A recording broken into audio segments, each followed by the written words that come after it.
A natureza é um campo de batalha. Um grupo de animais armou-se com uma nova e mortal arma química, pronta para paralisar, matar e até fazer reféns. A natureza inventou uma arma biológica absolutamente perfeita. O que pode resistir ao veneno? Evolução. A história da sobrevivência.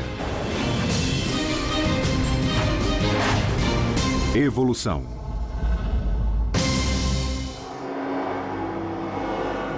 No calor ardente do interior da Austrália, a serpente mais venenosa do mundo, a taipan, tocaia sua presa. A mordida da taipan é 7 vezes mais tóxica que a da cascavel e tem veneno para matar 60 homens. Ao entrar na toca de um rato, ela está armada e é perigosa. O ataque é rápido.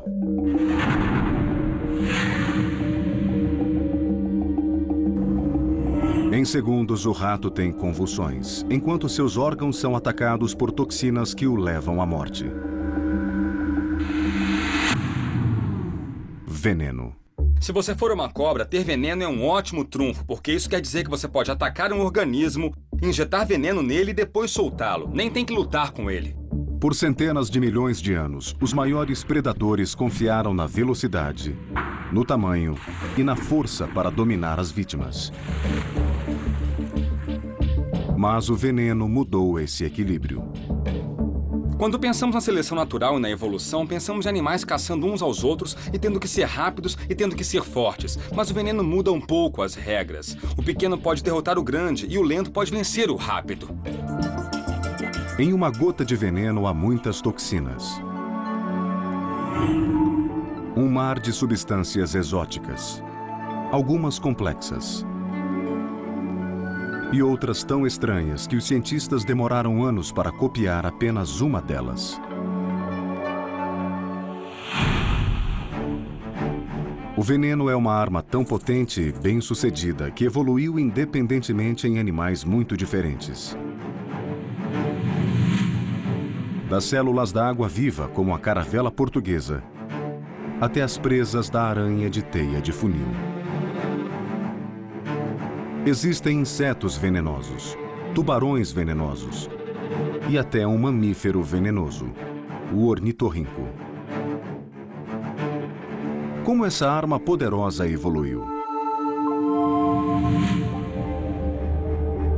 A resposta pode estar em um laboratório na Austrália. Qualquer pesquisa sobre veneno deve começar com os animais que mais mataram homens. As serpentes. O cientista-chefe é Brian Fry, o especialista mundial na evolução do veneno das serpentes. É uma serpente magnífica. Coletar veneno é difícil e perigoso. Em um dia normal de trabalho, Brian extrai veneno de até 50 espécies de serpentes. Todas mortais. Esta é a serpente mulga australiana. Esta é uma serpente marrom. O que temos aqui, desta vez, é uma Death Adder. Na verdade, elas são parentes das najas. Nós estamos extraindo o veneno de todas estas serpentes a fim de termos o veneno para estudar no laboratório. É preciso obter o veneno, obviamente, de uma única fonte. Ainda tem um pouquinho aqui. Dá para ver muita variação na cor do veneno das serpentes. Algumas vezes o processo dá errado. Eu levei uma mordida de uma dessas serpentes uma vez. Mordeu, levantou a presa, enfiou-a em mim, levantou a outra presa, enfiou-a, levantou, e saiu andando na minha mão. Eu fiquei com uma série de furos e feridas na mão. Foi divertido. Uma dose de antiveneno salvou a vida de Brian. Mas a cada ano, 125 mil pessoas morrem por mordidas de serpentes. Nenhum antiveneno funciona para todas as mordidas de serpentes, porque o veneno é incrivelmente variado. O veneno é um elemento muito mutável em que não só existe muita variação de uma espécie para outra, mas até dentro da área geográfica de uma única espécie, vemos grandes diferenças na composição do veneno. É como se tivesse um diferente menu, por assim dizer. O objetivo de Brian é descobrir por que o veneno é tão diversificado e mortal. A evolução poderia ser a resposta? O veneno é uma combinação de substâncias químicas mortais que funcionam em conjunto. Pense nisso mais como uma gangue que o espanca até a morte com barras de ferro de várias formas. É um ataque integrado e multidimensional desferido contra seu corpo. A pesquisa para entender o veneno levou 5 anos. Não bastava saber que era complexo. Ele queria saber de onde vinham as substâncias químicas e como evoluíram. É como se estivesse em uma história de detetive molecular. O que fazemos é quebrá-lo, separamos todos os diferentes componentes em seus elementos individuais, fazemos uma grande variedade de testes e outras análises para descobrir o que o faz funcionar e matar e como podemos usá-lo. Brian testou os efeitos de centenas de venenos de serpentes, observando o efeito horrível sobre os tecidos animais. Alguns dissolviam músculo como ácido. Alguns faziam órgãos, como o coração, estourar. Outros causavam paralisia imediata. Depois, ele usou a cromatografia líquida para separar as substâncias químicas existentes em cada veneno. Nesse gráfico, cada pico indica uma toxina diferente em um único veneno. O que fizemos foi separar essa mistura complexa em cada um de seus elementos individuais que foram coletados, cada um em um frasco. Agora temos a impressão digital desse veneno. Essas impressões digitais revelaram algo surpreendente.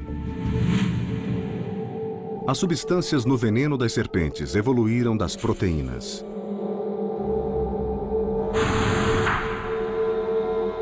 Dos elementos universais usados pelo corpo dos animais para governar as funções corporais mais importantes. Circulação, digestão e até mesmo a química cerebral. O segredo é que as proteínas evoluíram em novas versões mortais. As proteínas do veneno das serpentes não vêm do nada. O principal é que elas são formas mutantes de proteínas naturais do corpo envolvidas em processos fisiológicos muito importantes. As glândulas de veneno de uma serpente são fábricas de armas biológicas. Quando o veneno é injetado na vítima, as proteínas mortais o atacam. Pense nisso como uma bomba inteligente. É construída para funcionar dentro do corpo em que está. E funciona ali porque foi onde a evolução planejou que ela devia estar. E como funciona esse mecanismo com a Taipan, que é a mais venenosa das serpentes?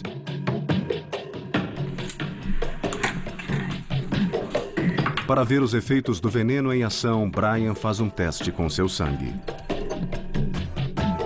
Tiramos um pouco, não tão pouco, do meu sangue e vamos usar isso.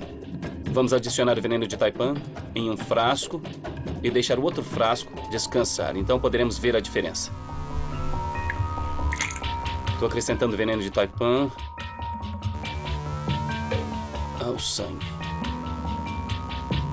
Este é o meu sangue, sem nenhum veneno. E este é meu sangue com veneno de Taipan.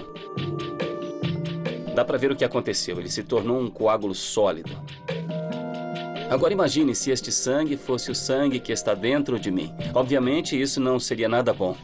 Ao fazer esses milhões de pequenos coágulos, todos os fatores de coagulação do sangue serão usados. Isso significa que não será mais possível coagular e você sangrará pelas gengivas, orelhas, nariz, por todo o corpo. Não é um bom jeito de morrer. O veneno da Taipan evoluiu das proteínas que formavam coágulos no sangue para curar feridas. Depois de injetado, ele reduz o sangue da vítima a uma mistura de coágulos e de líquido que vaza pelos orifícios corporais. Quando uma Taipan morde uma pessoa, o veneno penetra no corpo e bombardeia o sangue com milhões de coágulos. Isso gera uma reação em cadeia, que para o fígado, os rins e os pulmões. Basta menos de uma colher de chá. Um mistério permanece sobre a taipan. Dentre as milhares de espécies de serpentes, por que o veneno dela é tão poderoso? Brian acha que existe um motivo. Esta é a taipan australiana em toda a sua incrível glória. Ao contrário das outras serpentes australianas, ela se especializou em comer presas muito perigosas. As serpentes normalmente não tentam caçar esse tipo de presas, como o rato gigante ou o rato comum nativo, porque esses são animais que poderiam ferir ou até matar a serpente. Nestas imagens, vemos um rato comum mordendo uma taipan. É por isso que em milhões de anos o veneno da taipan evoluiu e se tornou mais forte, a fim de imobilizar a presa o mais rápido possível. A ciência resolveu o mistério de como as serpentes venenosas criaram essa arma. Mas ainda restam mistérios. Quando evoluiu o primeiro veneno? De onde ele veio? O biólogo Brian Fry descobriu como as serpentes criam armas biológicas, com venenos muito diversificados e que continuam a evoluir, conforme as serpentes adaptam o veneno a seus vários habitats, até mesmo embaixo d'água. As serpentes marinhas são incrivelmente venenosas. E o motivo disso é que no ambiente aquático, elas não têm o luxo de rastrear a presa. Se a presa fugir, está acabado. Outro animal como esta arraia teria uma refeição fácil. Por isso, elas precisam de um veneno muito forte para garantir seu alimento. As serpentes marinhas evoluíram das serpentes terrestres há apenas 30 milhões de anos e ainda estão refinando seu veneno. Isso prova que o veneno das serpentes está se adaptando. Mas quando essa evolução começou? Quando Brian começou sua pesquisa, supunha-se que o veneno fosse recente. Ele está ligado às incríveis presas das serpentes.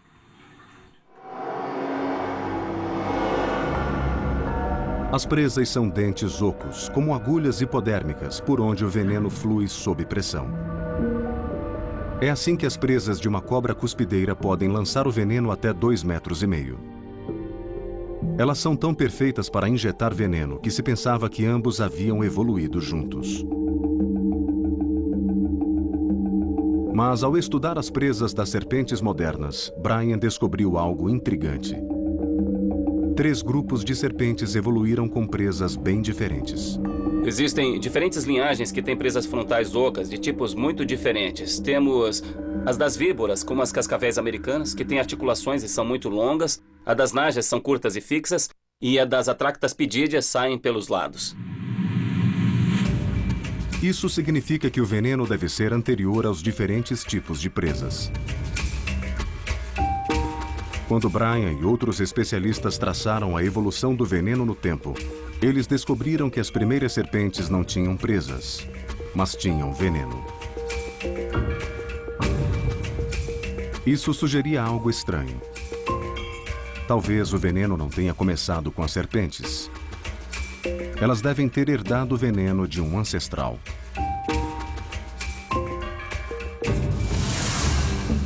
As serpentes evoluíram dos lagartos há 100 milhões de anos. Seriam eles a fonte? Brian decidiu estudá-los. Eles mordem com uma obstinação, hein? Melhor a calça do que minha mão. A teoria de Brian era contrária ao senso comum. Pois das 5.000 espécies de lagartos, conheciam-se apenas 2 venenosas. E elas são exceções evolutivas. Brian decidiu procurar outros lagartos venenosos, começando pelos mais antigos do mundo. Os varanos, como o dragão de Komodo. O dragão de Komodo é um predador rápido que pode atingir o tamanho de um carro e o peso de um jogador de rugby. As mordidas de seus dentes serrilhados resultam em infecções graves que matam a presa. Os cientistas pensavam que a causa eram as 80 espécies de bactérias que se encontram na saliva deles. Mas essa explicação não convencia Brian. Eu nunca fiquei convencido com a teoria das bactérias tóxicas nos dragões de Komodo, porque, bom, as bactérias não agem desse modo. Elas não causam sangramento rápido, dor muscular e problemas neurológicos em algumas poucas horas, a menos que seja alguma arma biológica ou a cepa Andrômeda. Brian questionava se outro fator, além das bactérias, provocava os efeitos tóxicos. Para descobrir, ele precisava olhar de perto. Ele obteve a imagem computadorizada da cabeça de um dragão de Komodo e descobriu algo que até então passara despercebido. No dragão de Komodo dá para ver uma saliência muito grande em todo o comprimento da mandíbula inferior. E com a imagem de ressonância magnética, que é a mesma tecnologia usada para examinar um cérebro em busca de câncer, dá para ver a saliência aqui. Se olharmos o interior por meio da tecnologia, ao olhar para dentro, dá para ver um conjunto muito complexo, que forma uma glândula de veneno. Brian descobriu uma glândula de veneno similar à das serpentes. Pode haver outros lagartos venenosos? Só havia um modo de descobrir. Para descobrir o que estava acontecendo, terminamos indo a campo e coletando todos os animais que conseguimos. A equipe de Brian coletou amostras de saliva de centenas de espécies de lagartos. Ele isolou as moléculas ativas e as testou com tecidos animais. Os resultados foram surpreendentes. As moléculas afetaram o músculo cardíaco e os pulmões, do mesmo modo que o veneno de algumas serpentes. Não eram bactérias, era uma forma de veneno de ação lenta. A equipe de Brian encontrou elementos de veneno em mais de 1.500 espécies de lagartos. Ele reescreveu o registro evolutivo. Começamos examinando qual era realmente a composição química real dos venenos e descobrimos que existem vários elementos que são compartilhados por lagartos e serpentes. E essa foi a prova final de que eles descendem de um ancestral venenoso comum. Agora pensamos que o veneno das serpentes, sua arma mortal, começou a jornada evolutiva nos primeiros lagartos, milhões de anos antes do surgimento das serpentes. Mas esses não foram os primeiros animais a apresentar veneno. Na natureza, as coisas úteis evoluem mais que uma vez. Isso aconteceu com as mandíbulas, com os olhos e também com o veneno. O veneno apareceu em vários grupos diferentes de animais ao redor do mundo. Apareceu em peixes, em mamíferos, em insetos, de modo independente. E depois de aparecer em um grupo, ele continua porque lhes dá muita vantagem sobre os animais contra quem eles competem. O mistério dos venenos continua. Se há uma vantagem tão grande, por que existe apenas em uma elite? Por que nem todos os animais o têm? Depois das serpentes, os escorpiões são os animais mais mortais do mundo. Eles matam 5.000 pessoas ao ano, injetando veneno com os ferrões localizados na cauda. O veneno ajudou os escorpiões a dominar o duro habitat dos desertos por mais de 300 milhões de anos. Contudo, será que existe uma desvantagem em ter veneno?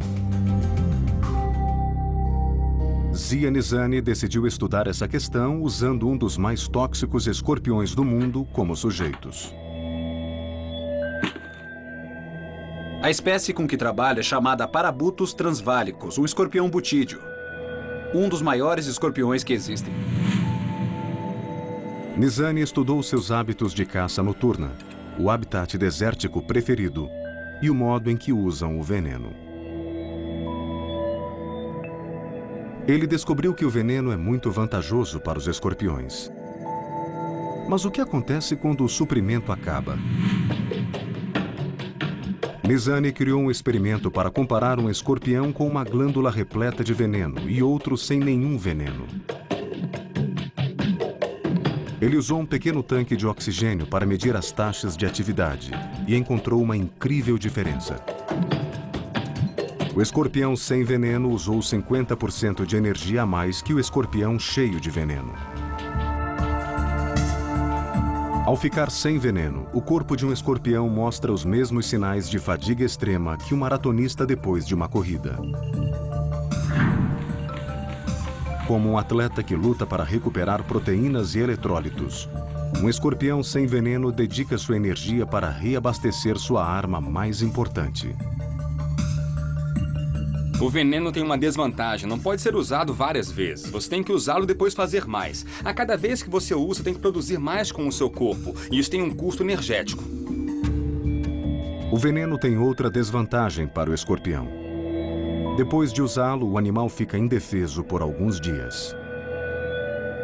Quando o veneno se esgota, durante 4 dias, eles têm de ser muito cuidadosos com seus hábitos de caça, porque estão vulneráveis a predadores. E também tem que se limitar a caçar presas pequenas, e isso os deixa em desvantagem competitiva. Essas desvantagens podem explicar por que o veneno não é mais comum no reino animal. Mas há um outro motivo para os outros animais não terem veneno. O veneno exige um órgão complexo e sofisticado para ser injetado. Para poder ter um veneno, você precisa ter também um modo de injetá-lo. E existem muitos modos diferentes em que isso evoluiu. Podem ser as presas de uma aranha, o ferrão de uma raia, os espinhos de um peixe-pedra, o aguilhão do ornitorrinco, etc, etc, etc. Cada um deles tem seu próprio modo único de injetá-lo. Esses órgãos especializados gastam muita energia, o que torna o veneno uma super-arma e também uma das inovações biológicas mais caras que os animais já desenvolveram. Os animais venenosos têm um dilema. Possuem uma arma mortal com alto gasto de manutenção. Cada um deles criou um método preciso para tornar o veneno o mais eficiente possível. O mais bem-sucedido é um animal que transforma as vítimas em zumbis.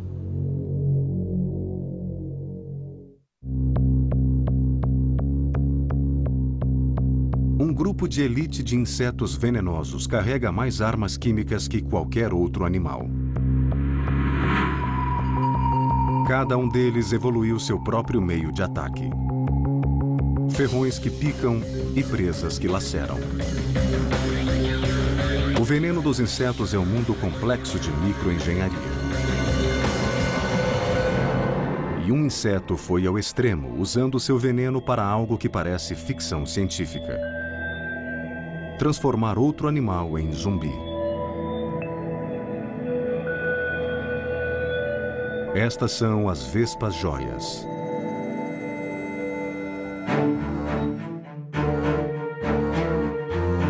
Neste laboratório da Universidade da Califórnia, os pesquisadores querem saber como o arsenal químico das vespas evoluiu para controlar a vítima. Eu primeiro fiquei fascinado com os venenos porque eles representam um tipo de guerra química. As vespas joias são parasitoides. Elas paralisam a presa para que seus descendentes se alimentem dela. Depois de décadas de pesquisa, os cientistas começam a entender os segredos de seu veneno. As fêmeas lutam com o hospedeiro, que é muito abundante e 6 vezes maior que elas. A barata. O pesquisador Chris Banks criou um método engenhoso para estudar o veneno das vespas. Nós vamos colocar uma vespa e uma barata nesta área aqui e deixar que elas interajam. Nós também colocamos frascos de vidro que irão funcionar como tocas substitutas para a vespa.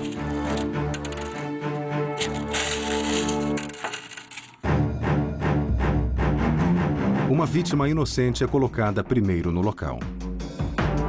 A barata não está acostumada a ser ameaçada por animais tão pequenos. O palco está pronto para a batalha e a vespa é solta.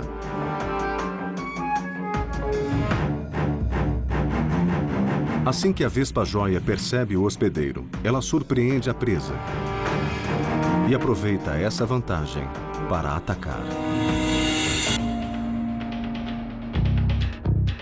O primeiro golpe da vespa é brilhante. Apenas desarma a barata. A primeira ferroada atinge o sistema nervoso central e provoca a paralisia temporária das pernas anteriores. O veneno atinge o sistema nervoso da barata entre as pernas dianteiras, paralisando-as. Isso permite que a vespa desfira um segundo golpe muito mais preciso no cérebro. A vespa enrola-se ao redor da barata para ferroar o cérebro e injetar o veneno que a transformará em zumbi. A barata respira lentamente e nem tenta escapar. A ferroada no cérebro provoca uma mudança comportamental dramática na barata e transforma ela num zumbi. O veneno da vespa desliga os sinais transmitidos por uma substância química cerebral chamada dopamina. Nos seres humanos e em outros animais, a dopamina é um mensageiro químico natural presente no cérebro e que regula movimento e sensação.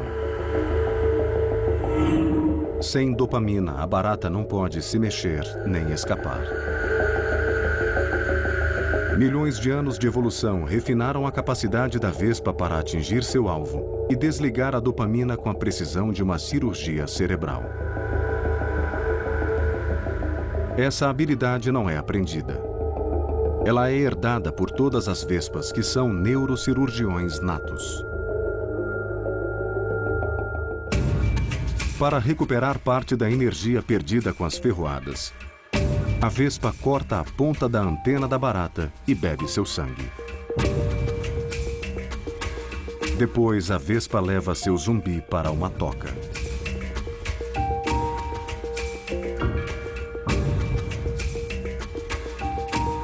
Mas se a vespa é tão hábil com seu veneno, por que não dá um golpe mortal? O veneno é usado para defesa, é usado para alimentação, mas os parasitoides o usam para algo totalmente diferente, o usam para reprodução. Dentro da toca, a vespa põe um ovo na barata. A precisão da vespa faz sentido, pois a sobrevivência da espécie estava em jogo. Seus filhotes dependem da execução perfeita da ferroada. Depois, a barata indefesa é presa dentro da toca. Por mais de uma semana, o veneno da vespa mantém a barata calma e submissa, enquanto a nova larva começa a comê-la viva. Daquele único ovo, emerge uma larva. E depois de 3 dias, ela fura a perna da barata e suga sua nutrição do sistema sanguíneo da barata zumbi. É hora do teste da seleção natural. Se o veneno for pouco ou a mira for errada, a barata fugirá. Se o veneno for demais, ela morrerá na hora, destruindo a fonte de nutrição da larva da vespa. Vemos aqui a larva começando a entrar na barata. Ela vai se arrastar para dentro e continuar a se alimentar dos órgãos internos da barata. Depois de mais alguns dias, ela criará um casulo.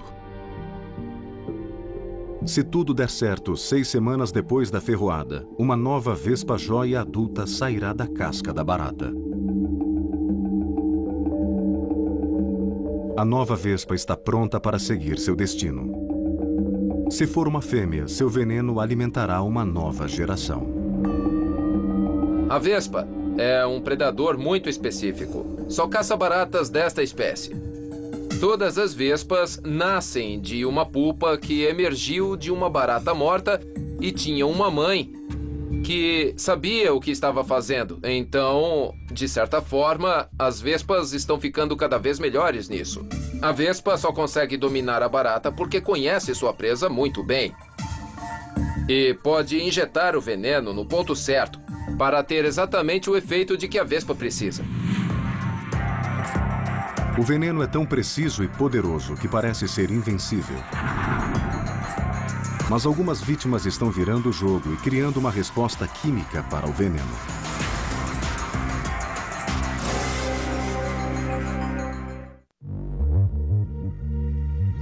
O veneno da cascavel é tão forte que pode matar um homem. Isso seria morte certa para as presas menores. Mas um animal corajoso pode absorver o veneno e sobreviver. Como um animal tão pequeno pode vencer o veneno? Nas florestas do norte da Califórnia, 2 cientistas, Don Owens e Dick Koss, presenciam esse encontro extraordinário, em que um predador mortal será confrontado. De um lado, o esquilo da Califórnia, e do outro, seu adversário, a cascavel do Pacífico Norte. Aqui, pega este laço. Vamos lá. Vai. Opa! Calma. Tudo bem. Os esquilos são o alvo principal dessas serpentes, e estes são os favoritos. Os filhotes que se encontram nas tocas. Essas serpentes comem muitos filhotes de esquilos. Nós estávamos observando uma pobre mãe com filhotes. Ela fez 2 entradas diferentes para a toca, mas havia uma cascavel em cada entrada. Ela se esforçava para passar para retirar os filhotes e levá-los para outra toca. Depois de ela transportar vários filhotes, uma terceira cascavel apareceu na nova toca para onde ela estava levando os filhotes. Os esquilos costumam ser assustadiços, mas alguns aprenderam a lutar.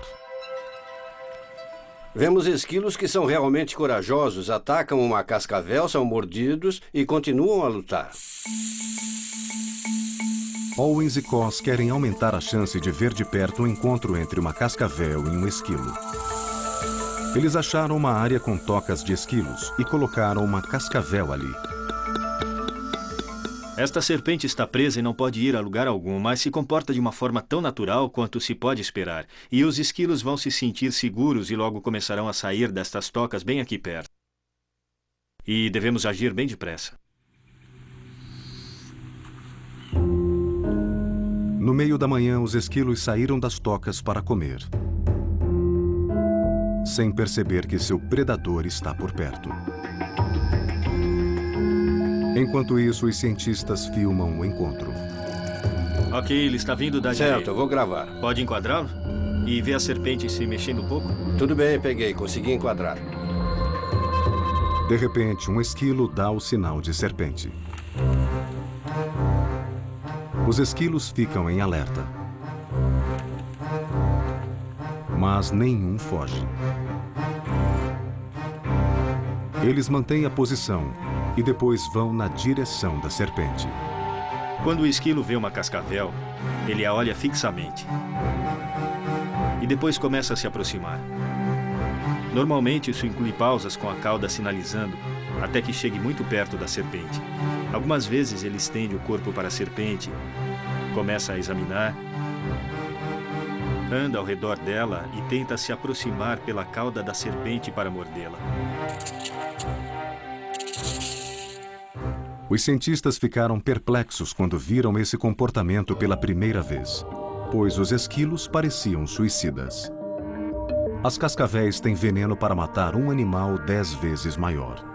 Bem, isso foi espetacular, porque é totalmente inesperado que um pequeno roedor fosse tentar enfrentar uma serpente que quer comê-lo.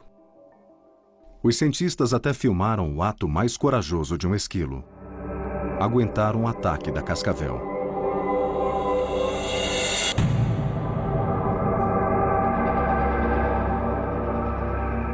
E não foi a primeira vez que viram isso.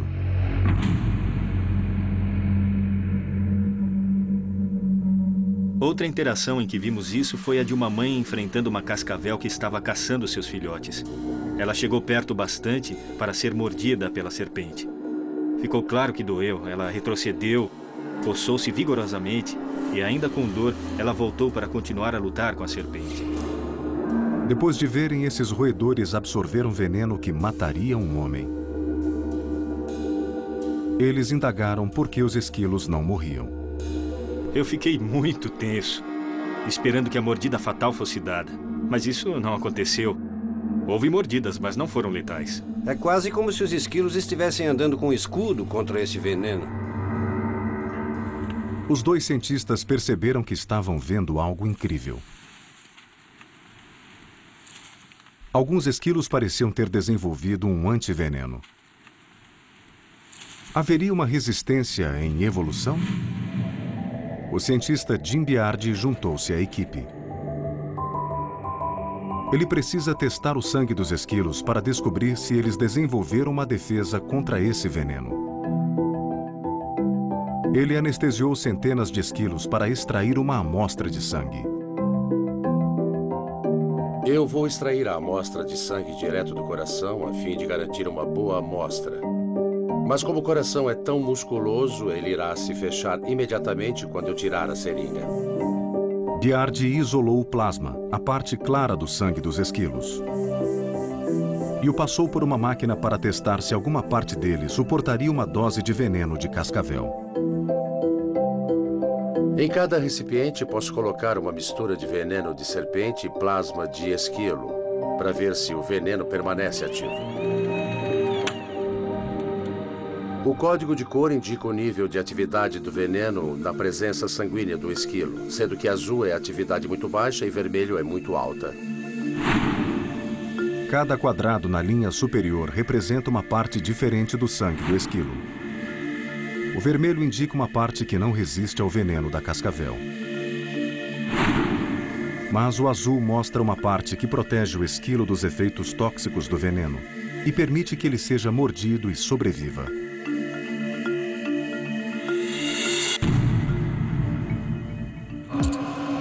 No decorrer de milhões de anos, os esquilos evoluíram resistência ao veneno da cascavel. Isso explica por que podem ser tão audazes. Se os esquilos estão protegidos do veneno, parece inútil que as cascavéis os persigam. Mas há um grupo que ainda é vulnerável: os filhotes. Os esquilos adultos são capazes de suportar uma dose completa do veneno de uma cascavel madura, mas animais jovens não têm um volume de sangue suficiente para neutralizar plenamente o veneno. Os esquilos adultos evoluíram para enfrentar seu predador, mas a guerra não acabou. Há sinais de que o veneno das cascavéis está ficando mais forte. O fato dos esquilos desenvolverem resistência criou uma fonte de seleção natural para que as serpentes evoluam um veneno mais tóxico. E assim nós temos uma corrida em que o veneno fica mais tóxico e os esquilos mais resistentes. No final teremos serpentes incrivelmente tóxicas, muito mais do que normalmente teriam de ser para caçar um roedor. Embora algumas vítimas desenvolvam resistência, existe um veneno que não pode ser superado por nenhum animal. Sob a vigilância do governo americano, cientistas estudam um veneno que é quase uma arma biológica e que é secretado pela criatura mais venenosa do mundo.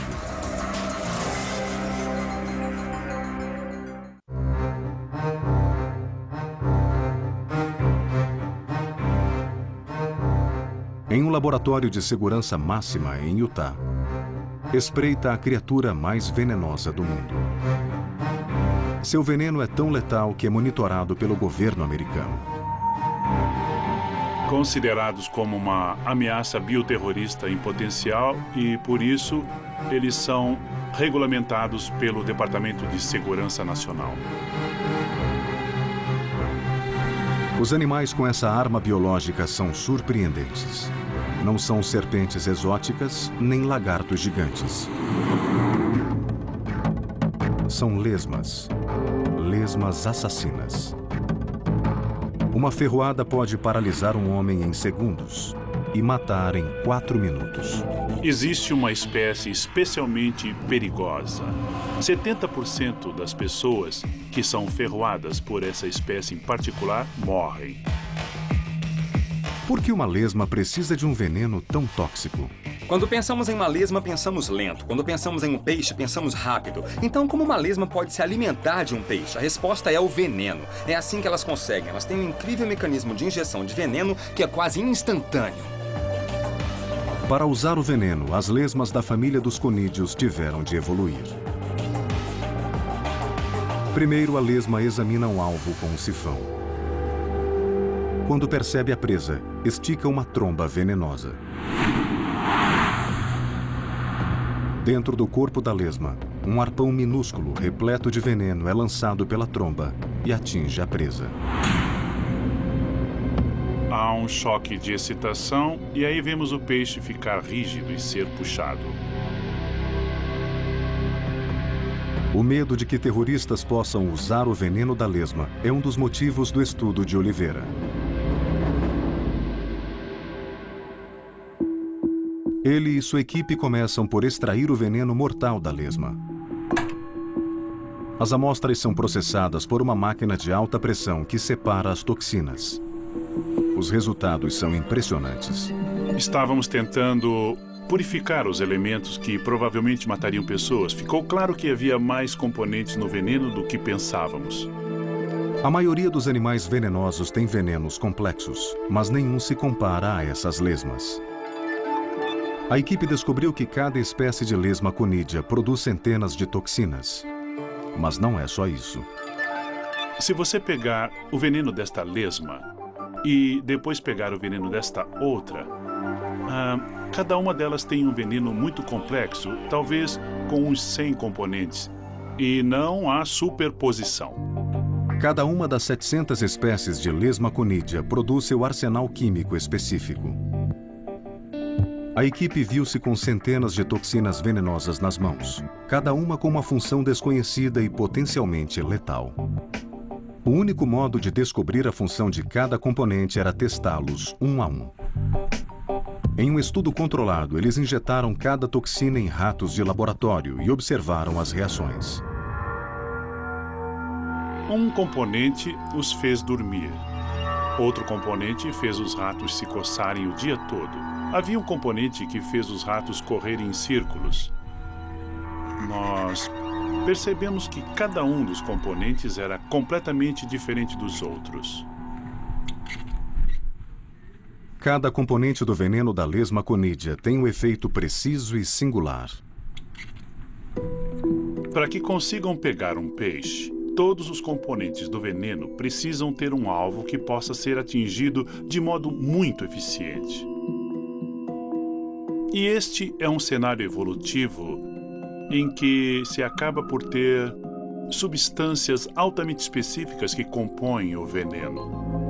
Com a pesquisa de Oliveira, os cientistas do mundo todo perceberam que as lesmas conídeas não são assassinas. Elas são farmácias vivas. As mesmas proteínas naturais que as lesmas modificaram para criar toxinas poderiam ser alteradas pela ciência. Desta vez, para ter um efeito preciso na luta contra a dor, a epilepsia e até Alzheimer. Então, o que o veneno tem a ver com os nossos medicamentos? A resposta é que o veneno foi produzido pela seleção natural para ter um efeito muito específico no corpo de um animal.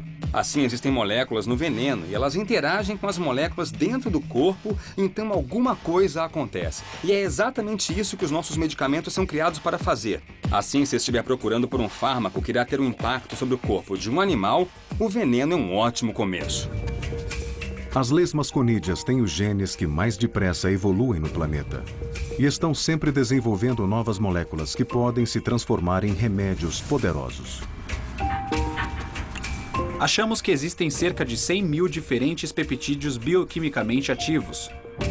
Considerando que só conhecemos 2.000 deles, ainda há um imenso potencial para a descoberta de remédios. As lesmas conídeas não são a única fonte. As substâncias extraídas de todos os animais venenosos podem ser usadas como fármacos. A toxina da serpente taipan, que afeta o sangue das vítimas, está sendo pesquisada para impedir hemorragias em cirurgias. Pessoas com alguns tumores cerebrais são tratados com versões radioativas do veneno do escorpião. A incrível variedade dos venenos é o que os torna tão úteis. A maldade absoluta e engenhosa usada para criá-los significa que podemos estudá-los, descobrir como funcionam e depois modificá-los para poder usá-los como remédios. Mas o que acontece é que a natureza já fez todo o trabalho para nós. Só precisamos descobrir o que ela fez. Como assassino ou remédio, o veneno é uma das inovações mais versáteis e admiráveis da evolução. Os animais continuarão a usar o veneno na luta pela sobrevivência. Mas os seres humanos vão se beneficiar muito com essa evolução contínua.